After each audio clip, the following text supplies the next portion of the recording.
Hey, deserving listeners, sister wives, let's watch. I was putting so much effort. I was holding her hand. I was kissing her. Well, I wasn't in love. I was doing it as my duty as a husband. And she's not either. I mean, she quit loving me years ago. And now that we're here, I'm just so upset because it's like, it's not the breakup of two people. It's the breakup of a family. Okay, so in this one-on-one interview, he's speaking, I think, more relatably or more understandably, less rigid, less black and white. So I'm encouraged by that. You know, any narrative is valid because it's just conceptualizing feelings and decisions and trying to make a story out of a chaotic situation. But that narrative is a much more healthy, less antagonistic perspective. And then the rest of us that maybe you don't have a great relationship with, do we just need to like give you your space? Are you interested in some sort of a, like trying to work stuff out, maybe from the past how many years? I think for right now, I need space. Okay. For right now. I have definitely been mourning. So it was a good question that Robyn asked, which is, okay, now that you're leaving the marriage, what do you want the other relationships to look like with me? And it was asked and answered in a somewhat vague way, but I think the message has been received and Robyn heard it, and that's good. The loss of the family culture, and there's this part of me that has wondered, if Cody's not in the picture for her, will it be easier for her to have a relationship with me and my kids? And so you could think that she's lying. I'm not accusing you of anything, but from what I can tell, there's a lot of people that don't like her, and maybe in the next couple seasons she shows her true colors. I guess that's a good possibility. We'll see. But everything that she has said and done in the edit, if you think she's being sincere, but even if she's not, at least the effort is there or something, that she was genuine in that she wanted to join the family, fit in, and bond with everyone. She did not want to isolate Cody, and she really wanted to connect with Christine.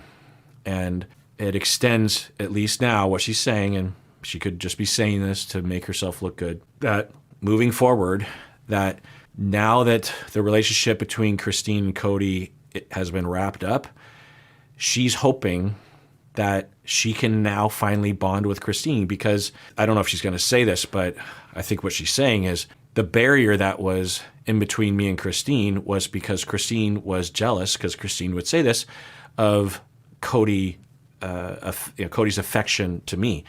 So now that she's going to move on and she'll maybe find another man, get married, there seems to be an assumption that she's going to get married. Maybe she will, maybe she won't, but it's like this. It's sort of like how people assume a married couple's going to have kids or something. It's just like it's the only way they see the world anyway. So like they can't have a woman be single or something. I'm not, I haven't heard it anyway. So that's touching, right? We're not hearing that from the other sister wives. Now maybe the other sister wives know that they will have a connection with her ongoing, but it's sweet to hear, and maybe that will happen.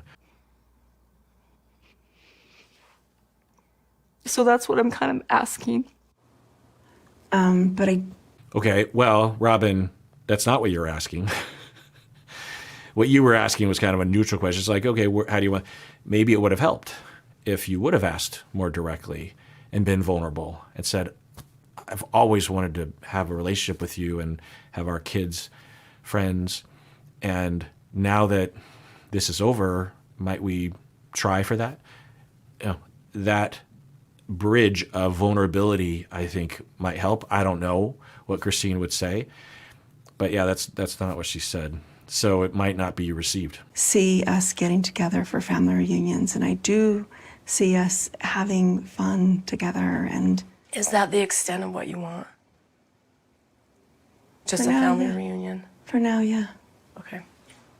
As far as the relationships with the other adults, I think Janelle and I are super close, but I'm not that close with the rest of you. And for right now, I kind of need it that way. All right.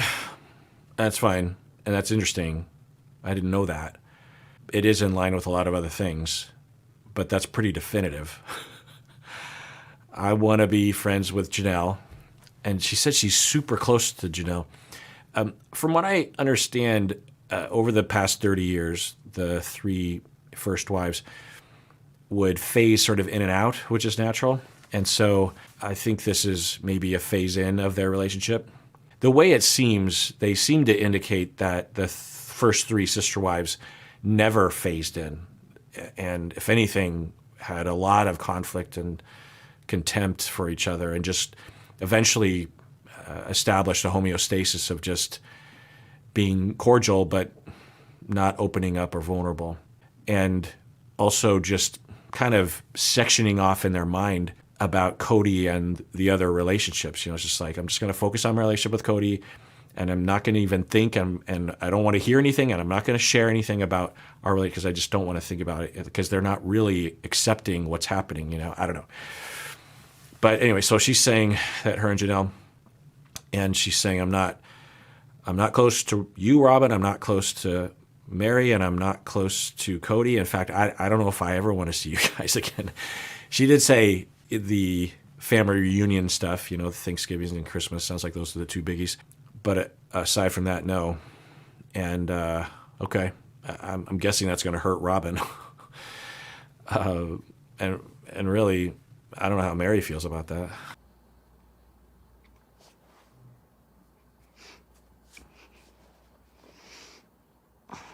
It's kind of that last little bit of hope sort of dying.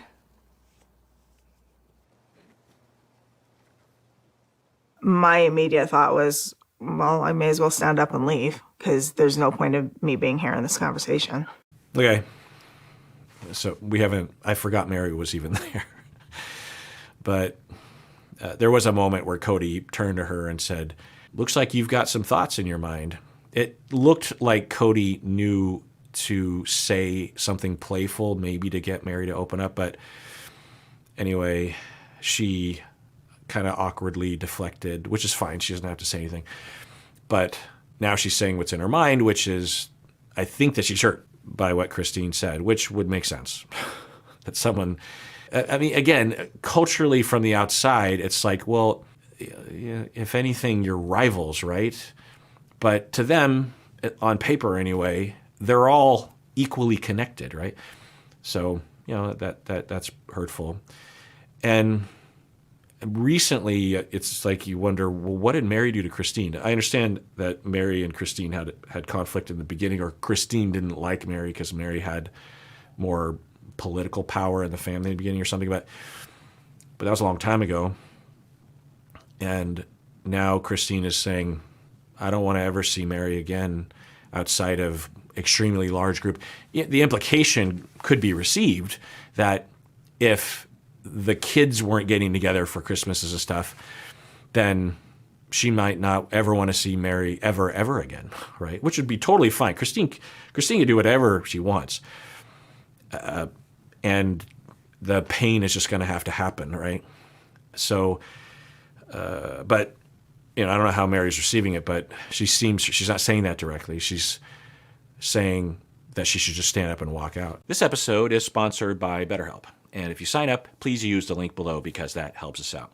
So we've seen a huge increase in people seeking therapy recently, which is great. However, men are still, on average, far less likely to seek help. But honestly, regardless of gender, if you're the sort of person who tends to avoid asking for help, you might be in need of help much more than you realize. I can attest to this. I tend to default to assuming that I'm good when I'm definitely not good. So if you've been avoiding it, you might want to seek therapy. Well, a good option to find a therapist is at BetterHelp. If you're thinking of starting therapy, it's definitely worth giving a try. They have over 35,000 therapists with a wide variety of styles. And as the largest online therapy provider in the world, BetterHelp can provide access to mental health professionals with a diverse variety of expertise. So, talk it out with BetterHelp. our listeners get 10% off their first month at betterhelp.com/Kirk. That's BetterHelp, HELP.com/Kirk. She doesn't want to work on anything. And I have seen her non-acceptance of Robyn. And I have seen her disdain for me through the years. So as much as it hurts me, I'm glad to know where she actually stands. All right. Wow. So I don't know if you remember me complaining, sort of complaining or noting that they seem very buttoned up when it comes to interviews and what they do in front of the camera, and how for many seasons it seemed like this reality TV family was the most unreality TV family I've ever seen, because they purposely don't show things. You know, they are seemingly being very careful about what they share, not only to protect their relationships, but also themselves and maybe their religion, maybe their family. Anyway, so now, boy, are we hearing the shit. We are hearing the shit. And wow. So Mary says, I just wouldn't have imagined this to be the case. So Mary says, I have seen Christine go after Robyn and treat Robyn terribly. Now, Mary's biased because she's being rejected. Also, Mary and Robyn are close. But historically on the show anyway, Mary seems pretty level-headed. When Mary and Janelle talk, I tend to receive it as more level-headed than the others. Not that the others are particularly unlevel-headed. What's the opposite of level-headed? Slant-headed? As an Asian, you know, I can say that there's some problems with just a shade off from what I just said. Anyway, so what was I saying? So for Mary, I wonder if we were invisible, a fly on the wall, if we would agree with what she's saying. That because Cody and Robyn will say this, but we haven't heard it from the outside that Christine has been unfair to Robyn. Has been, what did she say? Stand up and leave, because there's no point of me being here in this conversation. She doesn't want to work on anything. And I have seen her non-acceptance of Robyn. And I have seen her disdain for me through the years. So she starts by saying she's not willing to work on and hasn't been working on anything. I think meaning that Christine wasn't actually trying to work things out with Cody. That one, in the edit, it didn't, that's not how I would characterize it. I think in contrast to what Mary does, I could see her seeing it that way. Because for Mary, and which is fine, everyone makes their own choices. Mary, quote unquote, working on things is a really long game with Cody. It's been a long time that her and Cody have been in a very different place than the first number of seasons that we saw. And even then, they were trying to reconnect, right? Anyway, so I think for Mary, she would see Christine as being impulsive. It didn't look that way in the edit to me. And even if it was impulsive, it's fine. All's fair in love and war is what they say, and that's what this is part of, is if you're done with a marriage, then you don't have to have a reason. You can just go. It would help if you had some helpful narrative you could impart and provide the person you're leaving, but it's not a requirement, and it's not it's okay. You have permission, right? So, but the other thing she's saying is that I've seen Robyn mistreat, or I've seen Christine mistreat Robyn. Have I been messing up the name? Sometimes I do that. Stacy watches all these videos and she'll be like, you messed up the name. And sometimes she'll edit that part out so it's not confusing. But anyway, so big ups to my wife. Do people still say that? Probably not. You can thank my wife, Stacy, in the comments. She doesn't usually get thanks. I thank her on your behalf. No, just joking. I thank her for, a lot of things. Anyway, so did that sound dirty? It's late. Okay, so for Mary as an out, because it looked that way in the edit that Christine, it was so hard to tell though, but it looked that way in the edit that in the first number of years that Robyn was this, shy kid in the corner trying to enter into a party that she doesn't know anyone, and they're all comfortable, the other sister wives and Cody, and Robyn is, trying to fit in, maybe making some mistakes here and there, but, she's like, hey, am I useful, and is everything okay, and maybe she was being a bit forceful at times, but, she's one of the sister wives. But the way it looked to me was that Mary and her, I don't know what you call it, her steadfastness or her lack of reactivity. You could definitely put Christine on one end and Mary on the other, right? That it fit well with Robyn because Mary was just very non-reactive. Kind of blank at times. Janelle too, but Janelle's more of a distant blank and Mary's more of a warm blank, I guess. Warm blanket. Anyway. And then it did look like Christine was, at the very least, not trying to acknowledge or reach out. I mean, there were moments, of course, in the very beginning, but it just didn't seem like it was there. Now, Christine can do whatever she wants. Now, and maybe behind the scenes, Christine would say, you don't understand, Robyn's a jerk because da-da-da-da.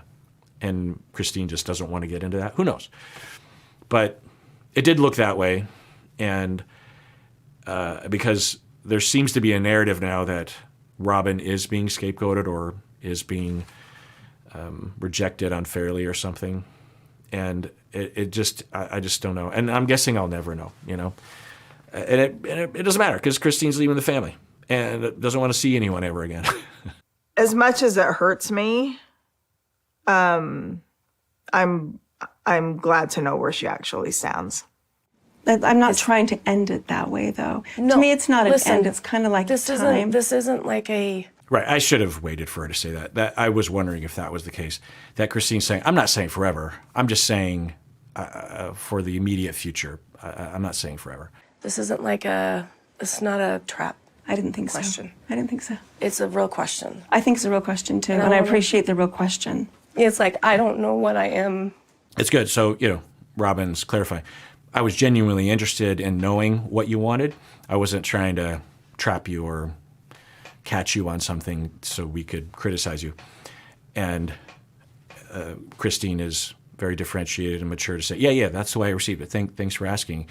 And I want to point out again that Robyn has a strength of asking those tough questions. I didn't show the whole scene, but they all had just fallen silent and no one wanted to jump in, which is fine.